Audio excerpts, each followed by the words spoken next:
There isn't any point in making your poses move if they aren't good poses. Creating strong, appealing poses can depend largely on how we view the character. The audience should see and understand what the character is doing. We call this clarity. An important first step to have a good pose is knowing what the camera angle is and positioning the character for the best poses in that particular camera shot. We call this staging and composition.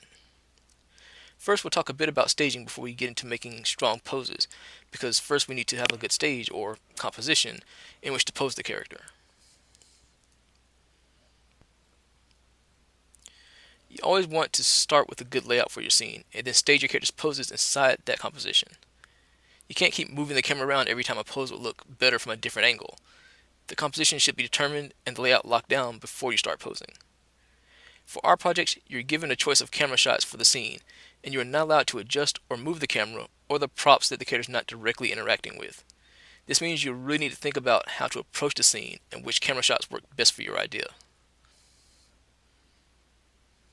How you place or pose your character inside a layout is what we mean when we say staging. When you are given a predefined layout, you will then need to pose your character so that the audience can see and understand what the character is feeling and doing. Remember, you can't change the layout of the scene once it's locked down. Ideally, the layout is composed and set up to aid the animator's staging.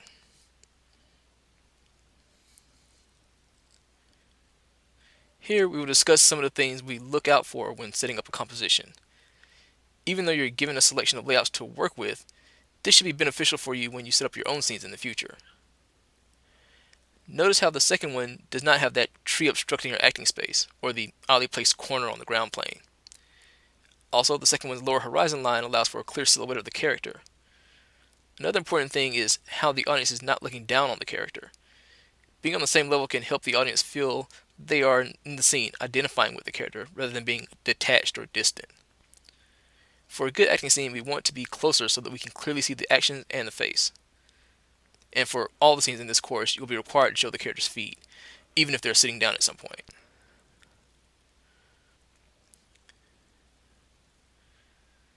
Watch out for straight lines in the background running together. This creates tangents, areas where the scene appears to flatten the appearance of the scene and cause optical miscues. Notice how the table and the floor run into each other on the poor composition. The second one is much better.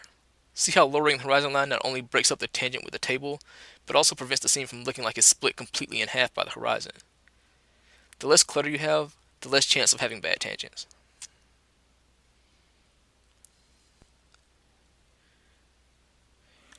Always check your silhouette to make sure the poses read clearly. Can you tell where the arms are attached to the torso? Do the antennae appear separate? Can you see the fingers? Using 7 on the keyboard gets rid of the lights in the scene so you can see the silhouette.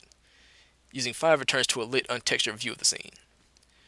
You can also make use of visibility of display layers by putting background elements on layers so you can hide them when they get in the way.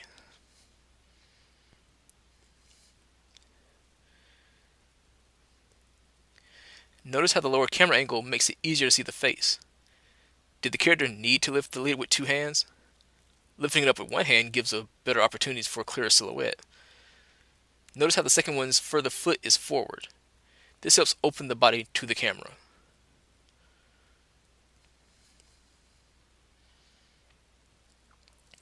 With the leg furthest away from the camera in the forward position when the character stops, it naturally rotates the hips more towards the camera. Remember, the rotation of the hips is influenced by the position of the feet, just like during the walk. This helps keep the body open to the camera. If the other foot was forward, the character would turn his back to the camera, and that's no good. Also note that there is negative space between the legs to give a clear silhouette. Unfortunately, the pose is really boring.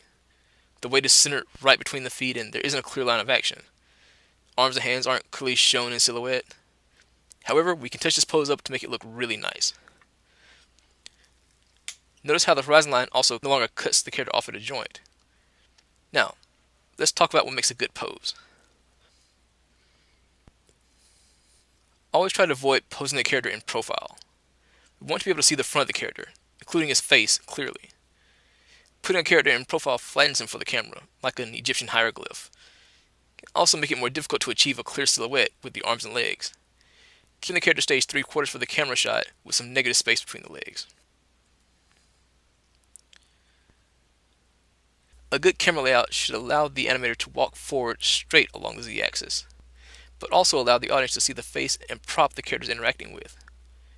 We want to avoid having the character just appear in profile, but rotating the character to walk at an angle can cause even more problems. It is easier for the beginning animator to walk the character forward along one axis, so when you position your character in the scene, keep this in mind.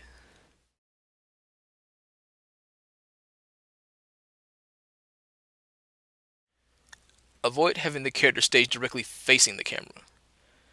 A good composition shouldn't force the animator to have the character facing straight forward to the camera, as this can lead to less appealing poses. It's also easier to run into things like foreshortening when the character is facing directly to the camera. Remember, you only have one character in your scene. Keep it simple, avoid clutter. We mentioned good silhouette before. When your character bends over directly to the camera, we lose volume and the head hides the spine. See how we can't see how the character is leaning forward when you look at him from the front? This is foreshortening and can ruin an otherwise nice line of action. If you're unfamiliar with the term contrapposto, it's Italian for counterpose. It's a term used throughout art to describe the figure shifting his weight to one leg, causing a tilt in the hips and a counter tilt in the torso. If you think of Michelangelo's David, that's a prime example of contrapposto, and it is very important to an artist. This is a term you should definitely do some more research on to create strong poses.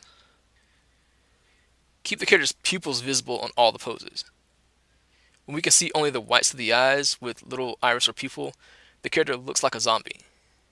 You can avoid this by cheating the eyes for the camera. Here, you'll notice the animator cheated the pupils to the camera. In the camera shot, it still looks like he's looking directly at the phone. In reality though, his eyes are looking off to the side. The view in the camera shot is what really matters here. If they were actually looking at the object, the pupils would barely show up. This is an important part of the appeal. Take the time to pose dynamic, interesting, character-driven poses that show emotion, and you'll be on the right start for your scene.